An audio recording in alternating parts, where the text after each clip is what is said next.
Happy birthday Baba Happy birthday Happy birthday เอียงแว่นมึงดูลูกเอียงแว่นมึงดูตะข้าอันพ่อเจ้าได้อันน่ะตู้ซักผ้ามาไหมนี่ซักเครื่องอยู่เบิดมือมื้อนี้น่ะสิเจ้าเอ้ยสิพามาเบิ่งตู้ซักผ้าเพิ่นเด้อเพิ่นซื้อใหม่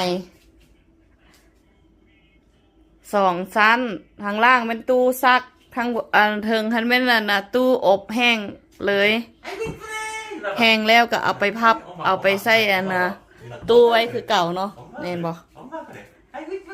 บดมือบดเว้นมื้อนี้เพิ่นพักเวียกปั่นผ้าห่มปั่นเครื่องลูกปั่นเครื่องเมียซักแล้วก็พับให้พร้อมเอาไปห้อยหย่วงให้พร้อมถึกใจเพิ่นแฮงล่ะมื้อนี้นะ